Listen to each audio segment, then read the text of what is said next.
నమస్తే సఖలు. తాళపత్రాల్లో నిక్షిప్తమై ఉన్న తెలుగువారి సనాతన సంప్రదాయాల గురించి, శాస్త్రీయ సంస్కృతుల గురించి తెలుసుకోవలసిన ఉపయుక్త విషయాలని ఇక్కడ తెలియపరుద్దాం అనుకుంటున్నాను. మొదటిది, సూర్యుడు ఏ ఏ సమయాల్లో సూర్యుడిని చూడకూడదు. ప్రభాత వేళ, సూర్యాస్తమయ వేళ, మిట్ట మధ్యాహ్న సమయమున రవిని సూటిగా చూడరాదు. అలాగే సూర్య మరియు చంద్రగ్రహణ సమయాల్లోనూ చూడరాదు. అట్టి సమయాల్లో సూర్యుడి నుంచి వెలువడే కిరణాలు మానవ శరీర నిర్మాణానికి కీడును కలిగిస్తాయి. మరొకటి, శ్రీకృష్ణ పరమాత్ముడు నెమలి పింఛాన్ని తలపై ఎందుకు ధరిస్తాడు? సకల చరాచర సృష్టిలో సంభోగం చేయని ఏకైక ప్రాణి నెమలి మాత్రమే. శ్రీకృష్ణునికి 16,000 మంది గోపికలు. అన్ని వేల మంది గోపికలతో శ్రీకృష్ణుడు సరస సల్లాపాలు మాత్రమే ఆడాడు. అల్లరి చేసి గేలి చేసేవాడు లేదా గెలిచేవాడు. ఆ విషయాన్ని తెలియచేయడానికి శ్రీకృష్ణుడు నెమలి పింఛం ధరిస్తాడు. శ్రీకృష్ణుడు ఒట్టి అల్లరి కృష్ణుడు మాత్రమే. మరొకటి, పితృ ఆచార్య దైవ ఋషి రుణాలు అంటే ఏంటి? పశుపక్షాదుల్లా పుట్టగానే కాళ్ళు రాగానే బయటికి తరిమేయరు. తల్లి తండ్రి ఇద్దరు జీవితకాలం సంపాదించిన ధనాన్ని పోగు చేసి ఇచ్చి పెళ్లి కూడా చేసి ధర్మ అర్థాలతో సుఖించే పరిస్థితులను సృష్టిస్తారు. ప్రేమతో పెంచుతారు. తల్లి తండ్రి రుణం ఎంత చేసినా ఎంత సేవ చేసినా తీరదు. చేయవలసిందల్లా ముసలితనంలో వారిని బిడ్డల్లా చూసుకోవటమే. మలమూత్రాలను కడిగి పెంచి పెద్ద చేసినందుకు ఆ సమయంలో తల్లి రుణం తీర్చుకోవాలి. తాను సంపాదనతో నిస్వార్థంతో పెంచి పెద్ద చేసిన తండ్రి రుణం తీర్చుకోవాలి. లోకజ్ఞానాన్ని విజ్ఞానాన్ని నేర్పినందుకు గురు రుణాన్ని, మనకి బుద్ధిని కర్మని ఇస్తున్న దైవ రుణాన్ని, భక్తి ద్వారా ధర్మ మార్గం ద్వారా సకల శాస్త్రాలను ధర్మాలను గ్రంథాల ద్వారా మనకు అందచేసినందుకు ఋషి రుణాన్ని తీర్చుకోవాలి. వివాహం ద్వారా అన్ని రుణాలన్నీ తీర్చి తిరిగి తాము రుణపడటమే మానవ జన్మ. మరొకటి, హారతి వల్ల లాభం ఏమిటి? గృహంలోనూ పూజా గదిలోనే కాదు, గుడిలోనూ శుభకార్యాలప్పుడు, పిల్లల పుట్టినరోజుల వేడుకలలోనూ, కొత్త పెళ్లి కూతురు గృహంలోకి ప్రవేశించినప్పుడు హారతి ఇస్తూ ఉంటారు. ఎక్కడ హారతి పట్టినా ఓ ఆరోగ్య సూత్రం ఉంది. శుభకార్యాలలో ఎన్నో కుటుంబాలకు సంబంధించిన వారు ఒకచోట చేరుతారు. అలాగే దేవాలయాల్లో అనేక మంది భక్తులు దేవుణ్ణి దర్శిస్తూ ఉంటారు. దాని వలన పరిసర ప్రాంతపు గాలి అపరిశుభ్రం అవుతుంది. అనేక క్రిములు చేరుతాయి. కనుక హారతి కర్పూరం వెలిగించి హారతి ఇవ్వడం ద్వారా అనేక సూక్ష్మక్రిములు కర్పూర పొగకు నశిస్తాయి. ముక్కుకి సంబంధించిన వ్యాధులు, అంటువ్యాధులు ప్రబలకుండా ఉంటాయి. కర్పూర హారతి ఎలాగైతే క్షీణించిపోతుందో అలాగే మనకు తెలిసి తెలియక చేసిన పాపాలు సమసిపోవాలని కోరుకుంటూ హారతిని కళ్ళకద్దుకోవటమే అసలు సిసలు ఆధ్యాత్మిక అర్థం, పరమార్థం. మరొకటి, చిన్నపిల్లలకి దిష్టి ఎందుకు తీస్తారు? చిన్నారుల పుట్టినరోజు పండుగ వేడుకలలో అలాగే అనేక శుభకార్యాలలో పాల్గొన్న పెద్దలకి పిల్లలకి దిష్టిని విభిన్న పద్ధతుల్లో తీస్తూ ఉంటారు. పిల్లలు పెద్దలు ఘన విజయాలు సాధించినప్పుడు, బాగా ప్రశంసలు పొందినప్పుడు, అతిగా నీరసించి డీలా పడినప్పుడు దిష్టి తీస్తారు. అలాగే పిల్లలకి పసుపు సున్నం కలిపిన నీటితో దిష్టి తీస్తూ ఉంటారు. బయట జనులు దృష్టి దోషం తగలకుండా ఉండాలని దిష్టి తీస్తే చిన్నపిల్లవాడు కలవరింతలు లేకుండా నిద్రపోవటము, నిద్రలో ఉలిక్కి పడుతూ లేవటము వంటివి అవలక్షణాలు లేకుండా ఉంటాడు. చిన్నపిల్లలు కావచ్చు, పెద్దలు కావచ్చు, అనేక వేడుకల్లో పాల్గొనటం వల్ల, చుట్టూ అంతా చేరటం వల్ల చిన్నపిల్లలు లేదా పెద్దలు కొంత అస్వస్థతకు గురవుతారు. అందుకే వివాహ వేడుకలలోనూ పుట్టినరోజు వేడుకలలోనూ విధిగా హారతి ఇచ్చి చివరిలో ఎర్ర నీళ్లతో దృష్టి తీస్తారు. ఎర్ర రంగు పదే పదే చూడటం వల్ల అనేక రోగాలు సమసిపోతాయి. మనసుకి ప్రశాంతతతో పాటు ధైర్యగుణం వస్తుంది. మరొకటి, ఎలాంటి వేళలలో భోజనాన్ని తినకూడదు? గ్రహణం సమయమున అనగా సూర్యగ్రహణానికి 12 గంటల ముందుగా, అలాగే చంద్రగ్రహణానికి 9 గంటల ముందుగా ఎటువంటి పదార్థాన్ని ఆహారంగా తీసుకోకూడదు. మరొకటి, 7 సంఖ్య మంచిదా కాదా?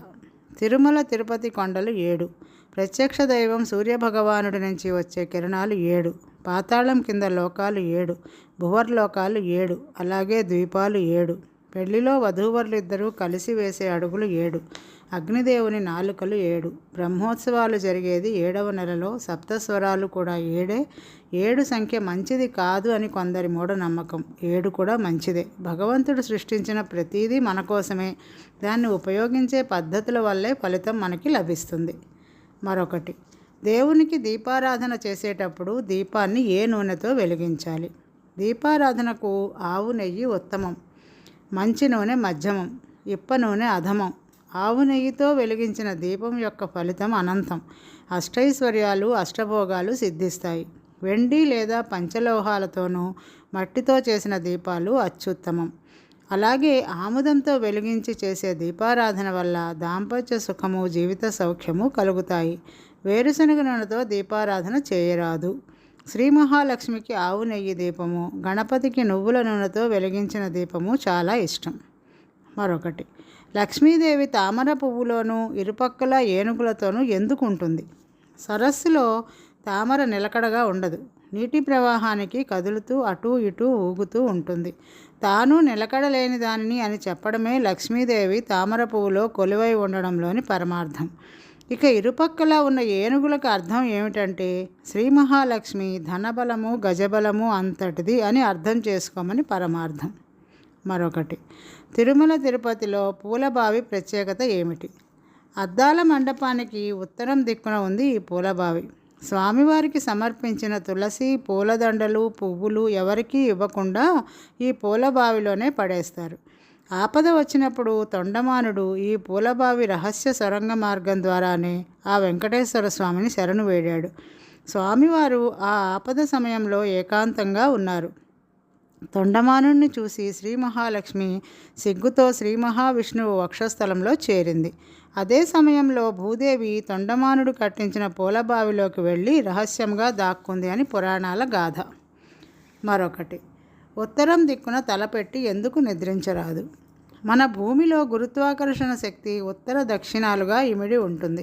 మనము అలానే నిద్రపోయామంటే ఉత్తర దక్షిణాల్లో ఇమిడి ఉన్న ఆ శక్తి యొక్క తరంగాలు మన మెదడులో దాగి ఉన్న శక్తివంతమైన విద్యుత్ తరంగాలని తగ్గించి వేస్తాయి. దాని వలన అనేక ఆరోగ్య, మానసిక సమస్యలు వస్తాయి. రక్త ప్రసరణ వ్యవస్థలో చాలా మార్పు వస్తుంది. మెదడులో లోపాలు తలెత్తుతాయి. అలా కాకుండా తూర్పు, పడమరల వైపు నిద్రిస్తే మెదడు సుఖవంత స్థానంలో ఉండి మెరుగుపడుతుంది. రక్త ప్రసరణ సరిగా జరిగి శరీరానికి నూతన ఉత్తేజం వస్తుంది. మరొకటి, స్త్రీ తనకన్నా వయసు ఎక్కువ ఉన్న మగవారిని ఎందుకు పెళ్లి చేసుకోవాలి? తనకన్నా ఎక్కువ వయసు గల స్త్రీతో శారీరక సంభోగం వలన పురుషునికి శక్తి తగ్గిపోతుందనేది అసత్యం. స్త్రీకి సిగ్గు ఎక్కువ కనుక ప్రేమతో లాలించి బుజ్జగించాలంటే తనకన్నా చిన్నదవ్వాలి. స్త్రీ సహజంగా పురుషుని కన్నా బలవంతురాలు కాదు కనుక సంసారాన్ని మోయలేదు, కష్టపడలేదు. పైగా స్త్రీ పెద్దదైతే కుటుంబం యొక్క భారం స్త్రీ మీదే పడుతుంది. మగవాడిదే కుటుంబం భారం అని చెప్పడానికి అనాదిగా ఈ ఆచారం. అందువల్లే భార్య కంటే భర్తకి ఎక్కువ వయసు ఉండాలన్నది మన పెద్దలు నియమం పెట్టారు.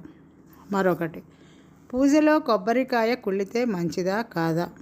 పూజలో కొట్టిన కొబ్బరికాయ కుళ్ళితే దోషమేమీ కాదు, అపచారం అంతకన్నా కాదు. తెలిసి చేసిన పని కాదు కనుక దేవాలయాల్లో కొట్టే కొబ్బరికాయ కుళ్ళితే వెంటనే ఆ కాయను నీళ్లతో శుభ్రం చేసి మళ్ళీ మంత్రోచ్చారణ చేసి స్వామిని అలంకరిస్తారు. అంటే ఆ దోషం కుళ్ళిన కొబ్బరికాయదే కానీ ఇచ్చిన వ్యక్తిది కాదు అని ఇందులోని పరమార్థం. అలాగే ఇంట్లో పూజ చేసేటప్పుడు కొబ్బరికాయ కుళ్ళితే కుళ్ళిన భాగాన్ని తీసివేసి కాళ్ళు, చేతులు, ముఖం కడుక్కుని పూజా మందిరాన్ని శుభ్రంగా కడిగి మళ్ళీ పూజ ఆరంభించడం మంచిది. వాహనాలకి కొట్టే కాయ కుళ్ళితే దృష్టి అంతా పోయినట్లే. అయినా సరే మళ్ళీ వాహనం కడిగి మళ్ళీ కొబ్బరికాయ కొట్టాలి. మరొకటి, విజయవాడ కనకదుర్గమ్మ ముక్కు పుడకను కృష్ణమ్మ అందుకుంటే కలియుగాంతమేనా? శ్రీ శ్రీ శ్రీ మద్విరాట్ పోతులూరి వీరబ్రహ్మం గారు కాలజ్ఞానంలో ఎన్నో విషయాలు చెప్పారు.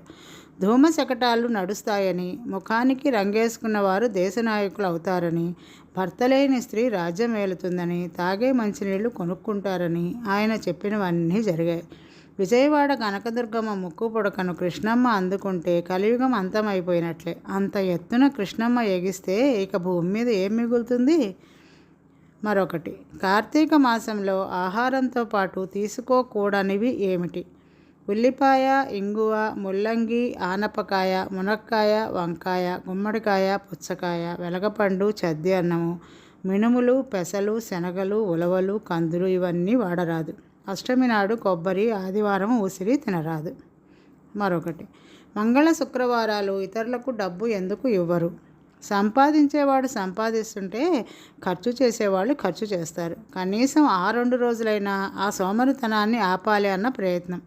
అలాగే అమావాస్య నాడు కూడా అప్పు ఇవ్వరు. ధనాన్ని అదుపు చేయడానికి ఇది మంచి పద్ధతే అయినా మనకి కానీ ఇతరులకు కానీ ఆపద సమయాల్లో ఈ నియమం పనికిరాదు. ఇలా చేయటం వల్ల మరింత ధనం పోతుంది. అలిగి అత్తవారింటికి, చెడిపోయి చెల్లెలింటికి వెళ్ళకూడదంటారు ఎందుకు? పూర్వం కొడుకుని సరైన దారిలో పెట్టలేకపోతే సంవత్సర కాలం పాటు అత్తగారింటికి పంపేవారు.